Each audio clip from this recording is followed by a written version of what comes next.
नमस्कार साथियों, मेरे YouTube चैनल पर शिक्षा विभाग से संबंधित नवीनतम अपडेट्स पाने के लिए सब्सक्राइब कीजिए, बेल आइकन को प्रेस कीजिए और ऑल नोटिफिकेशन को ऑन करके रखें, जिससे नवीनतम अपडेट्स आपके मोबाइल पर तुरंत मिल सके।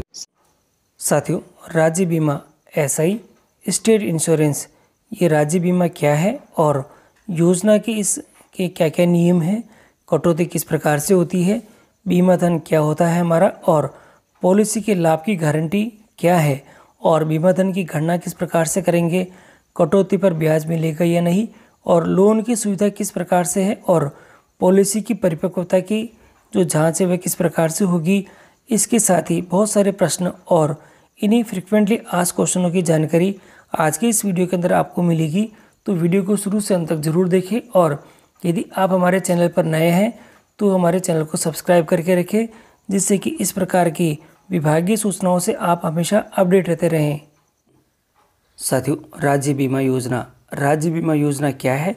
राज्य बीमा योजना साथियों, राज्य बीमा राज्य कर्मचारियों, पंचायत समिति एवं जिला परिषद के कर्मचारियों तथा सरकार द्वारा नियमित किए गए वर्क चार्ज कर्मचारियों का राज्य सरकार से अनुबंध है, जिसके अंतर्गत बीमेदार द्वारा बीमाकर्ता और राज्य बीमा विभाग को नियमित प्रीमियम देने पर बीमेदार तथा उसके मनोनीत को उसकी किसी घटना विशेष के घटित होने पर पूर्व निश्चित धनराशि के भुगतान हेतु आश्वस्त किया जाता है और अथवा सेवानिवृत्ति पर बीमा धन दे बोनस राशि का भुगतान इसमें किया जाता है। और यहाँ दे रखा है बीमा धन क्या है, तो ये है हमारे साथियों, बीमा अनुबंध में प्रवेश पर बीमेदार की आगामी वर्षगांठ पर आयु एवं उसके द्वारा देय प्रीमियम के आधार पर राशि जो कि घटना विशेष की घटित होने पर देय है बीमा धन कहलाती है। इसी के साथ ही राज्य बीमा योजना क्या है, तो ये दे रखा है राज्य बीमा योजना के साथियों, इसके अंतर्गत राज्य कर्मचारियों के जीवन पर जोखिम वहन होने वाली एक कल्याणकारी घटना है और जिसके द्वारा बचत को प्रोत्साहित करने के साथ साथ ही राज्य कर्मी तथा उसके परिजनों को आर्थिक सबल प्रदान किया जाता है। साथियों, इसी के साथ ही योजना किन किन नियमों के अंतर्गत लागू है, तो यहाँ बता देते हैं हम आपको कि योजना जो राजस्थान सरकारी कर्मचारी बीमा नियम जो 1998 के अंतर्गत यह योजना लागू है और पूर्व में ये योजना 1953 के नियमों के अंतर्गत लागू थी। और इसी के साथ ही साथियों, ये योजना कब से एवं किन किन श्रेणियों के कर्मचारियों पर अनिवार्य रूप से और ऐच्छिक रूप से लागू है, इसके बारे में हम आपको बता देते हैं। योजना विभिन्न चरणों में निम्न प्रकार से लागू की गई है और इसके अंतर्गत यहाँ देखिएगा, सबसे पहला नियम दे रखा है 1/8/1943 से तत्कालीन जयपुर रियासत के कर्मचारियों पर थी और 1/1/1954 से राजस्थान सरकार के कर्मचारियों पर यह है और 1/4 आपके पास में 1989 से पंचायत समिति और जिला परिषद के कर्मचारियों पर लागू है और 1/4/1995 से राज्य सरकार द्वारा नियमित रूप से वर्ग 4 कर्मचारियों पर यह अनिवार्य रूप से लागू है। और इसी के साथ ही यहाँ दे रखा है 1/4/1998 से सार्वजनिक क्षेत्र के संस्थानों में कार्यरत कर्मचारियों राजस्थान सरकार के अधीन किसी पब्लिक सेक्टर उपक्रम के अधीन पद धारण करने वाले सभी किसी कर्मचारियों का उस बीमा स्कीम के अधीन बीमा करने के लिए स्वतंत्र होगा यदि उक्त परिपक्व के क्रम में 50% या उससे अधिक कर्मचारी बीमा कराने के लिए सहमत हो एवं राजस्थान कैडर के अखिल भारतीय सेवा के अधिकारियों पर यह भी ऐच्छिक रूप से लागू है। और इसी के साथ ही यहाँ दे रखा है कर्मचारी कब बीमित होता है, तो इसके बारे में दे रखा है कि कर्मचारी सेवा के साथियों सेवा में प्रविष्टि होने के 2 वर्ष यानी उसका जो परिवीक्षा काल होता है वह पूर्ण होने के पश्चात ही मार्च माह से कर्मचारी बीमित होगा और इसके लिए मार्च माह के वेतन से प्रीमियम की प्रथम कटौती की जाएगी। कर्मचारी के वेतन से वृद्धि होने और बीमा के खंड में परिवर्तन होने पर बढ़ी हुई दर प्रीमियम की कटौती भी आगामी मार्च माह के वेतन से किए जाने का प्रावधान इसमें किया गया है। और साथियों, इसमें दे देखा है वर्तमान में प्रीमियम कटौती की दर क्या है, तो हम आपको दिखा देते हैं। इसके अंदर राज्य सरकार के जो आदेश आया है और दिनांक जो 13/3/2020 के अनुसार वर्तमान में जो प्रीमियम की कटौती है वह आपकी स्क्रीन पर दिखाई दे रही है, जो मैंने पहले भी बता दी थी आपको। इसमें सबसे पहले दे रखा है मूल वेतन और मासिक प्रीमियम खंड इस प्रकार से है 22,000 तक आपके 800 रुपये है, 22,001 से 28,500 पर 1200 रुपये है, 28,501 से 46,500 पर ये 2200 रुपये दे रखा है, 46,501 से 72,000 रुपये तक 3,000 है और 72,000 से अधिक पर ये 5,000 है और अधिकतम आप यहाँ पे 7,000 रुपये करा सकते हैं। क्या स्वयं को, और साथियों सबसे महत्वपूर्ण प्रश्न आ रहा है यहाँ पे, क्या स्वयं को अधिक बीमा धन के लिए बीमित करवाया जा सकता है? तो इसके अंदर दे रखा है वेतन खंड के लिए निर्धारित प्रीमियम की कटौती कराना तो अनिवार्य है, यानी जो ऊपर मैंने आपको स्लेब दिखाई है वह तो कराना अनिवार्य है। यदि कोई बीमेदार चाहे तो स्वेच्छा से अपने वेतन खंड से आगामी 2 वेतन खंडों के लिए, मैंने आपको बताया था जो 1 स्टेप आगे या 2 स्टेप आगे हम वहाँ पे जा सकते हैं, लेकिन यहाँ पे दे रखा है अपने पास में, लेकिन वेतन खंड 05 के अंतर्गत आने वाले बीमाधार अधिकतम यहाँ पे 7,000 रुपये तक ही अपनी कटौती करवा सकेंगे। यानी जो व्यक्ति जिस खंड के अंदर आएगा तो उस खंड के अंतर्गत वह अपनी जो 1 स्टेप आगे या 2 स्टेप आगे वह जा सकता है, और जो मैक्सिमम अमाउंट है वह 7,000 रुपये ही है। साथियों इसी के साथ ही एक महत्वपूर्ण प्रश्न है यहाँ पे, क्या इस योजना के अंतर्गत की गई कटौती पर आयकर में छूट का प्रावधान है? तो यहाँ दे रखा है हाँ। साथियों इस योजना के अंतर्गत जमा प्रीमियम राशि पर धारा 80B और आयकर अधिनियम 1961 के अंतर्गत आयकर में छूट का प्रावधान इसमें दे रखा है। क्या अगला प्रश्न आ रहा है, क्या राज्य सरकार पॉलिसी के अंतर्गत देय लाभों का भुगतान की गारंटी देती है? तो यहाँ दे रखा है बिल्कुल हाँ। राज्य सरकार बीमा संविदाओं के अंतर्गत देय लाभों की योजनाओं के राज्य की संचित निधि से भुगतान की यहाँ पे गारंटी देती है। तो साथियों यहाँ पे जो राज्य की जो संचित निधि होगी उससे ये कन्फर्म है कि जो गारंटीड है। और इसी के साथ ही यहाँ अगला प्रश्न दे रखा है, बीमा पॉलिसी के अंतर्गत देय लाभों का भुगतान कब, और यानी कब कब एवं किन किन परिस्थितियों में ये देय है?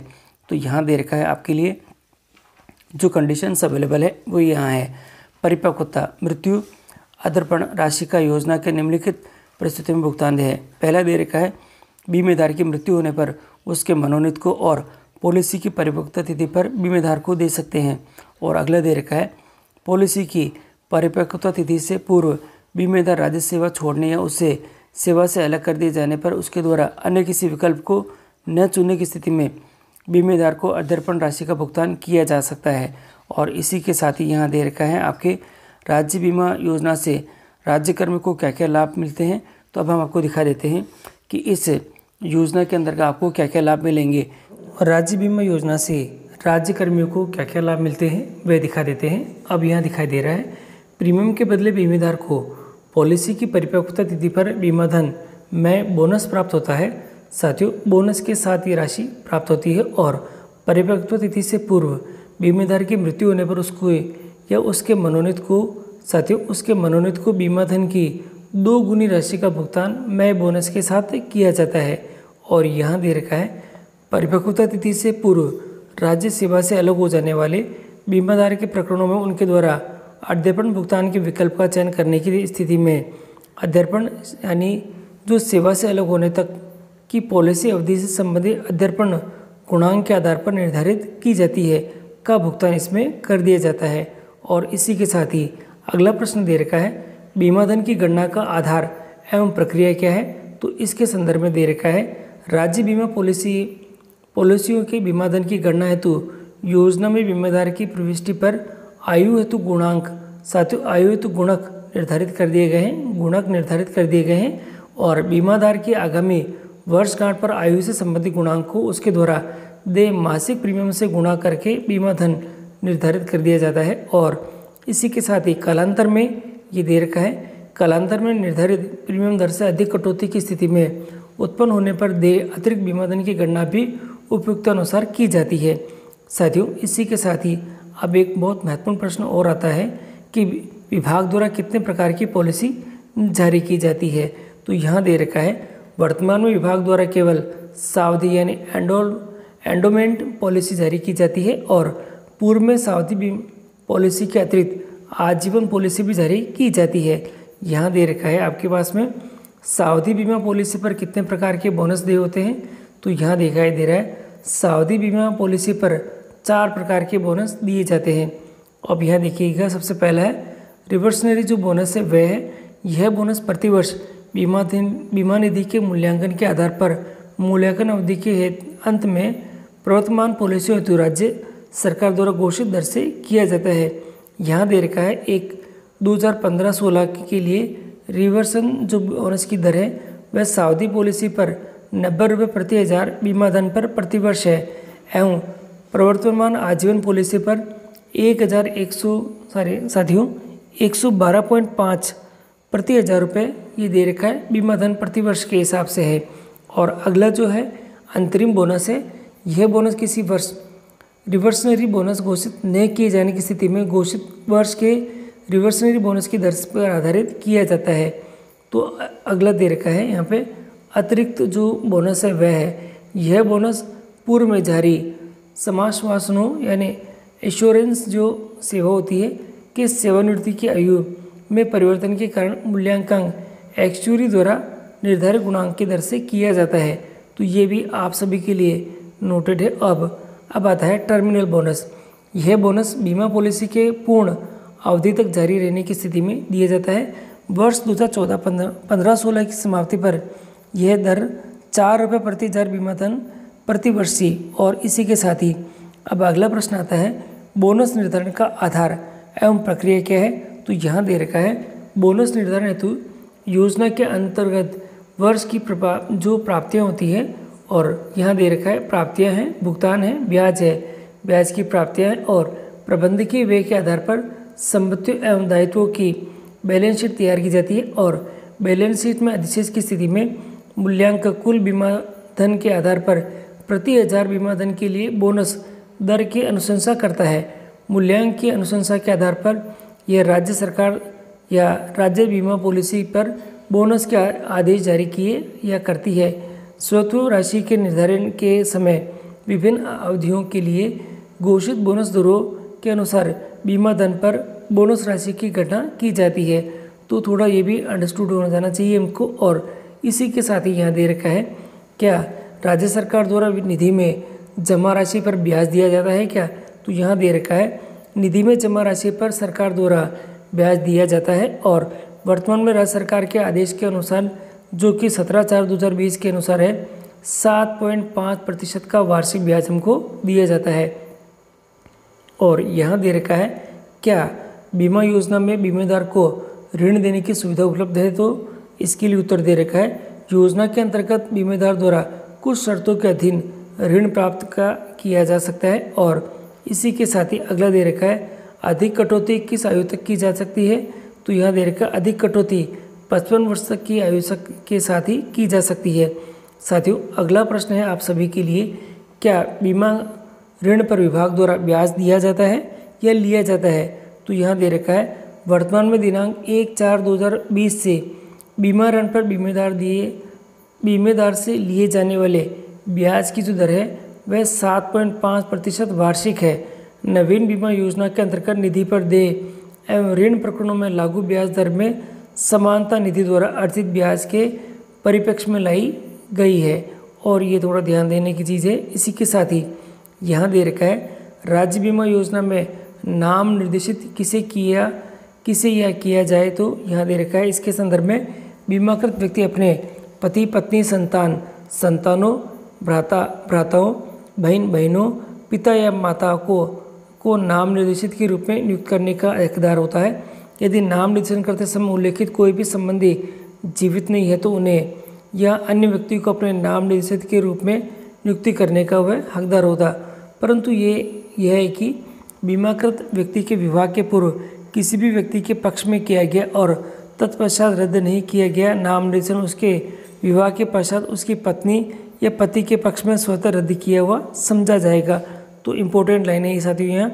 और अगला दे रखा है हमारे लिए परिपक्वता के पश्चात पॉलिसी जारी करना क्या है।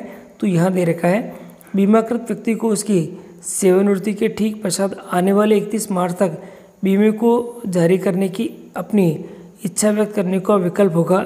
और ऐसी स्थिति में बीमाकृत राशि विस्तारित अवधि के बोनस सहित उसकी सेवानिवृत्ति के ठीक पश्चात आने वाले प्रथम जो अप्रैल को सदैव होगी। तो ये भी थोड़ा नोटेड है हम सभी के लिए। तो साथियों एक एक करके मैंने आपको काफ़ी सारी चीज़ों की एसआई से रिलेटेड जानकारी दे दी है।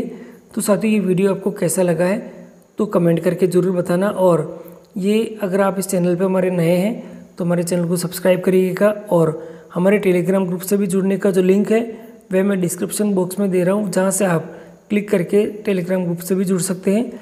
तो साथियों ये वीडियो अगर आपको अच्छा लगा है तो आपके मित्रों को शेयर करना भी न भूलें।